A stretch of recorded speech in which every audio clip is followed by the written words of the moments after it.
السلام عليكم ورحمة الله وبركاته. النهاردة هقولك على طريقة تعملي بيها البيتي فور دايب وجميل جدا. بصي دايب ازاي، مش مستحمل حتى تمسكيه في ايديكي. الناس اللي بتقولك ما ينفعش السمن ينفع. انا بعمل على طول بالسمن. هقولك مقادير السمن والطريقة اللي هتعملي بيها، وهيطلع معاكي البيتي فور زي ما شفتيه دلوقتي بالظبط. عندي برطمان سمن صغير عليه حوالي 4 أو 5 معالق كبيرة، معادل 750 جرام سمن. حطيتهم شوية في التلاجة وطلعتهم، ضربتهم، حطيت عليهم كوباية وتلات ارباع سكر بودر. والسكر البودرة المفروض ان انتي تطحنيه في البيت، وبعد كده انخليه بالمنخل علشان خاطر لو في اي تكتلات او اي سكر او اي سكر مش مطحون ما ينزلش معاكي. تضربيه كده شوية لحد لما لون السمن والسكر يبقى فاتح خالص. وبعد كده انزل معايا 5 بيضات، 4 بيضات صفار بيض، ومعايا بيضة كاملة. انزل بيهم واحدة واحدة، ومعاها كمان الفانيليا سايلة، وحطيت فانيليا بودر. افضل بقى اضرب فيها لحد لما كل بيضة انزلها تختفي.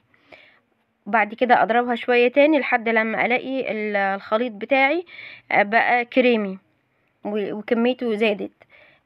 كل شوية زي ما شفتي كده بنزل الجوانب بتاعة الطبق، علشان كله السكر والبيض الموجود على جوانب الطبق تتضرب معايا. افضل اضربهم بقى شوية كده حلوين لحد لما الاقي زي ما قلتلك الخليط بتاعي بقى عامل زي الكريمة بالظبط. انزل معايا بالدقيق بتاعي. نوع الدقيق يا جماعة هو اللي بيتحكم في حلاوة البيتي فور. يعني انا عملت مقدار بدقيق الكوثر طلع غير دقيق السلام اللي احنا بنستعمله. الدقيق اخد معايا حوالي كيلو الا حوالي 4 أو 5 معالق برضو. هفضل بقى انزل الدقيق شوية بشوية وما اعجنش، بلفهم لحد لما الاقي العجينة بتاعتي كده ما بتلزقش في ايديا وطرية وحلوة. حطيت بقى العجينة بتاعتي في كيس حلواني وبدأت اشكلها واقطعها بالقمع اللي موجود معايا، وبينزل كده بمنتهى السهولة وحلو خالص. ده شكل تاني، وهقطع معاكم برضو البيتي فور. بصوا بينزل ازاي من الكيس، حلو خالص.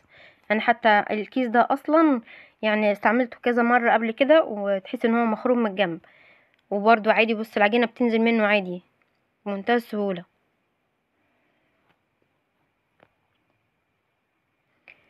حاولي ان انت تظبطي ايدك، ما تبقاش واحدة كبيرة وواحدة صغيرة، واللي ما بتعجبكيش عادي شيليها ورجعي اعمليها تاني.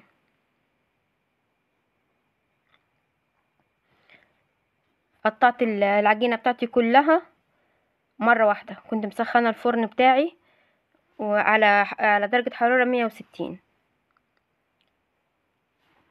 بصي بقى انا بوريك ان هو كمان بيتشكل عادي بالمكبس، وسهل جدا. حطيت بقى الفيتي فور بتاعي في الفرن لحد لما اخد لون ذهبي من تحت، فتحت عليه الشوايه لحد لما اخد لون ذهبي من فوق. برضو ما بكترش يعني عشان لونه ما يغمقش خالص.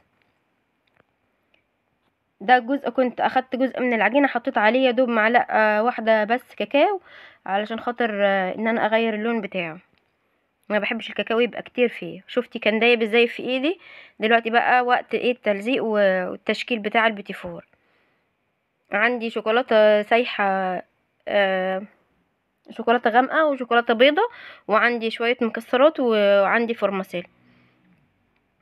التزويق بقى والحاجات دي على حسب راحتك انتي. في عملته لزقته بالشوكولاته، وفي لزقته بالمربى.